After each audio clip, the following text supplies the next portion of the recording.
वहां दे हरि ओम हरि ओम हरि ओम हरि ओम हरि ओम हरि ओम हरि ओम हरि ओम हरि ओम।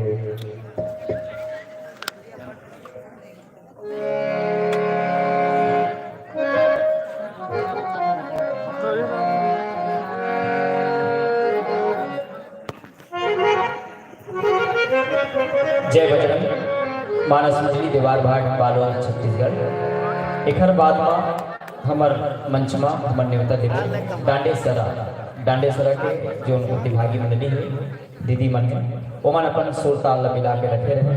तो आओ सत्संग करेंगे ये सुघर बेरा। जय बजरंग मानस मंडली देवार भाट बालोद छत्तीसगढ़ के संग और सिरतोन में संत मन जगाए के काम करते और नवा संदेश देते हमार मानव जीवन का धन्य बनाए बर। संत कवि पवन दीवान जी अपन राग कविता के माध्यम ले हमार जीवन के जो नश्वरता है मैंने जिंदगी के का स्थिति है ओला बहुत बढ़िया भाव में प्रकट करते कि रागवेद राग नहीं राखन सकस्ते झन रागवेद राग नहीं राखन सकस्ते झन राग। एक दिन कहूँ होवे राग एक दिन महू होऊ राग। लइका लोग ला बड़े पढ़ा लिखा के राग और लइका है सज्ञान हो गए तो बिहाव करके राग। और 4 जन बेटा है तो घर द्वार बना के राग। बेटा बहुत खेत गए है तो ते घर ला राग। नाती नतनी आ गए तो ओला राग। घर में कहूँ झगड़ा हो गए तो बने समझा के राग। और बीमार पड़ गए तो खटिया राग। मर गए तो हो गए राग। रागवेद राग नहीं राख सकत झर राग। एक दिन कहूँ हो राग एक दिन महू हो राग। एक दिन कहूँ हो राग एक दिन महू हो राग। पानी केरा बुदबुदा असमानुष के जा। तो ये हमारे जीवन की नश्वरता है। आओ ये भाव ला समझ हमन मनखे जिंदगी ला सुघर और मनखे जिंदगी के रद्दा ला सुघर चतवारे बर सड़क के रद्दा ला सुघर चतवारे बर सत्संग से जुड़ल श्री राम कथा के रसधारा लगातार प्रवाहित होते। श्री राम कथा मंदाकिनी अर्जुनी के पावन भूया। जय बजरंग मानस मंडली देवार भाट बालोद छत्तीसगढ़। 50 मिनट पर आपन ला ये मंच सादर समर्पित।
करुणामयी ममतामयी संतोषमयी मातृशक्तियों बहनों छोटे छोटे बालकों पर परम आदरणीय उद्बोधक महोदय जी और धर्ममंच के उच्च आसन पर विराजमान परम संत गुरुदेव इस धर्ममंच को सजाने वाले समस्त पदाधिकारी एवं सदस्यगण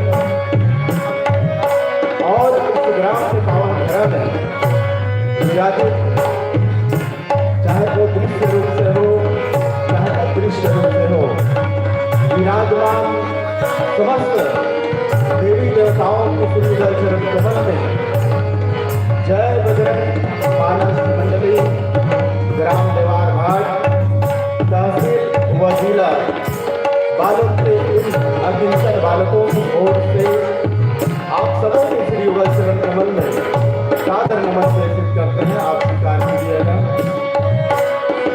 आइए संतों, एक बात कहूं, साधु और सिपाही, साधु जो है सिपाही नहीं हो सकता और सिपाही जो है वो साधु नहीं हो सकता। लेकिन जब हमारे सामने ऐसी बात आ जाए कि साधु भी सिपाही हो सकता है और सिपाही भी साधु हो सकता है, बोले कैसे? आइए रामचरितमानस के माध्यम से ऐसे पावन वचन जिनमें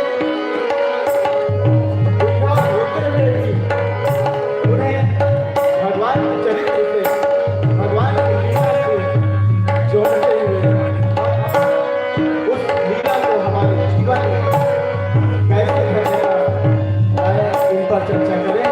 इनके पहले भगवान राघवेंद्र सरकार के पावन चरण कमल में एक भजन अर्पण करें, खुदा का कथायात्रा करने का प्रयास करेंगे।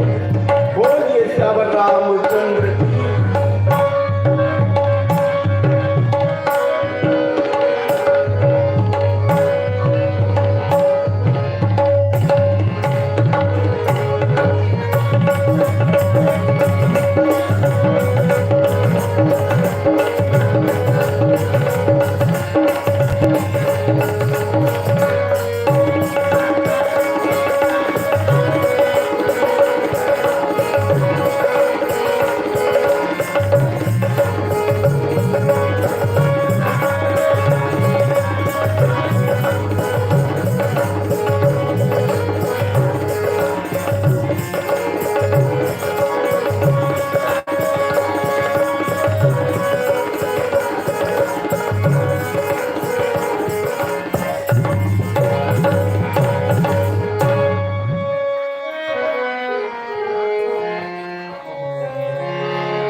लखन सिया रामचंद्र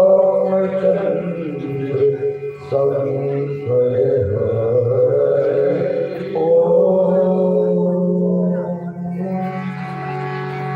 अखंड मंडलाकारं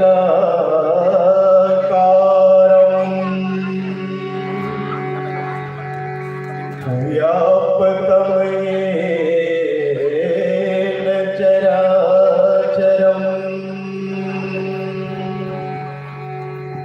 तत्पदं दर्शितं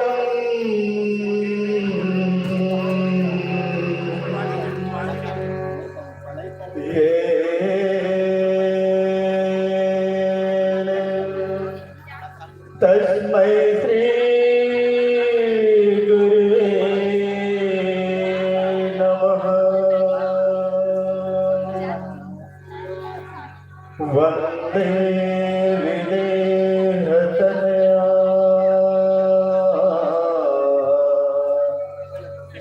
पदपुण्डरीकम्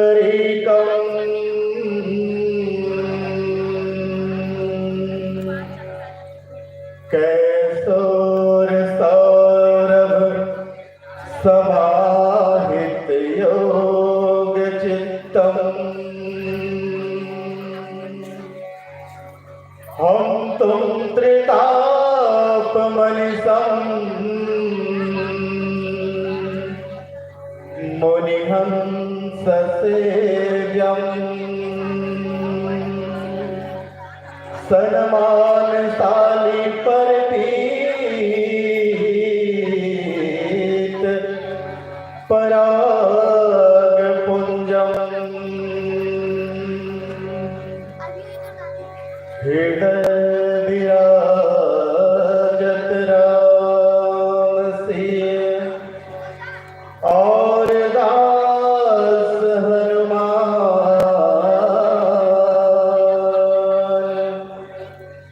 ऐसे श्री सद्गुरुदेव को बार बार प्रणाम।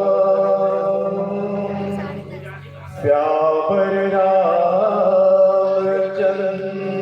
की जय। परमादरणीय श्री श्रोता संत समाज, करुणामयी ममतामयी भक्तोश्चमयी मातृशक्तियों, बहनों, छोटे छोटे बाल गोपाल, आप सबों की श्री युगल चरण कमल में सादर नमन प्रेषित करत आओ हम सब मिलकर हमर जीवन की ओ धन्यता और जीवन की ओ धन्यता ला पाए बर हम और आप सब मिलकर कहाँ चले बोले लंका कांड की वो पावन यात्रा करें, जहां पर भगवान श्री राघवेंद्र सरकार उस महासंग्राम को जीत चुके हैं और महासंग्राम को जीतने के पश्चात भगवान श्री राघवेंद्र सरकार जो है मैया सीता को बोले कहां से, बोले लंका के उस अशोक वाटिका से लाने का एक आदेश देते हैं और तब माता सीता को जहां रणांगन है वहां पर लाते हैं और लाते समय बोले क्या, जब वहां मैया सीता को लाया गया तो बोले उसी समय भगवान श्री रामचंद्र जी महाराज की जो वाणी है बोले क्या, जिनको गोसाई तुलसीदास जी महाराज दोहा नंबर 108 में लिखते हैं और कहते हैं क्या, तेई कारण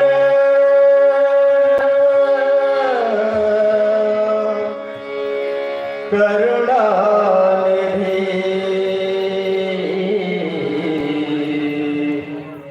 कहे कछुक दुर्बाद। तेई कारण गोसाई महाराज दोहा नंबर 108 में लिखे कि तेई कारण करुणा निधि कहे कछुक दुर्वाद। इसी कारण से ध्यान रखना, इसी कारण से बोले कौन, जो करुणा के भंडार जो प्रभु श्री रामचंद्र जी महाराज जो हैं वो बोले क्या, कुछ कहे कछुक दुर्वाद, कुछ कड़े वचन कहे, बोले और कड़े वचन कहे तो इसको बोले कौन सुने? भाई भगवान श्री रामचंद्र जी महाराज जो कड़े वचन बोले, जो करुणा निधान है वो कड़े वचन बोले, तो बोले कौन सुने? तो बोले गोसाई तुलसीदास जी महाराज, सुनत जातु धानी सब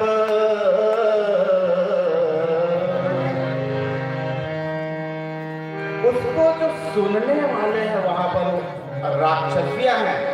सुनत जात धान, और ये राक्षसियां जब सुने तो बोले क्या? लागी करे विषाद। जब राक्षसियां भगवान श्री रामचंद्र जी महाराज के वचनों को सुने तो राक्षसियां भी क्या करने लगे? बोले विषाद करने लगे कि भगवान आप बोल रहे हैं ऐसे वाणी। ये प्रसंग और प्रसंग का सरलाट आप सबके बीच रखा। वास्तव में गोसाई जी महाराज ने जिस बात को लिखा कि कई कारण करुणा निधि कहे कछुक दुर्बात, बोले करुणा निधि बोले, बड़ा विचित्र बात है। करुणा निधि एक तरफ गोसाई जी महाराज कह रहे हैं कि ये कौन बोल रहा है? बोले करुणा निधि बोल रहे हैं। और क्या बोल रहे हैं? बोले दुर्बात बोल रहे हैं। बड़ा विचित्र बात है। शुरू में भूमिका में रखा कि ये करुणा निधि है तो ये दुर्बात कैसे बोले? देखो करुणा निधि है तो दुर्बात कैसे बोले? कड़े वचन कैसे बोले? और ये कड़े वचन जब बोले हैं तो करुणा निधि नहीं हो सकता। अब बोले, अब वास्तव में अगर भगवान श्री रामचंद्र जी महाराज ऐसे बोल रहे हैं जिनको सुनकर सारे राक्षसियां जो है रोने लगी, तो क्या भगवान जो करुणा निधि है वो बोले? गोसाई तुलसीदास जी महाराज बोले इससे ही कारण करुणा निधि। बोले वो कौन से कारण है जिनके कारण करुणा निधि को आज दुर्वाद कड़े वचन बोलना पड़ रहा है? गोसाई तुलसीदास जी महाराज जिस पंक्ति को, जिस झांकी को लिखते हैं, बोले क्यों, कैसे झांकी को? बोले भगवान श्री रामचंद्र जी महाराज जब मैया सीता को पालकी पर बिठाकर ला रहे तो सभी युद्ध जीतने के बाद जब मैया सीता को लाया गया तो बोले किसमें लाया गया? बोले पालकी में लाया गया। और पालकी में ला रहा था तो बोले भगवान श्री रामचंद्र जी महाराज देखे और बोले क्या? कह रघुवीर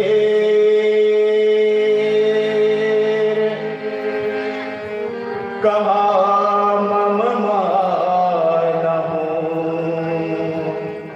बोले भगवान श्री रामचंद्र जी महाराज ने कहा कि हे मित्रों, बोले क्या? सीता ही सखा पायदे आना है। अब सीता को आप पैदल लाइए। देखिएगा झांकी, सीता को आप पैदल लाए, वहां तक झांकी में लाया, ठीक है, पालकी में लाए। अब सीता मैया को आप पैदल चलाकर लाइए और चालू नहीं हो जाता। मैया सीता को लाख वाले आ गए, सुनी चालू नहीं हो। भालू हर्षित। कौन कौन हर्षित हुए? तो सुन रीच वाना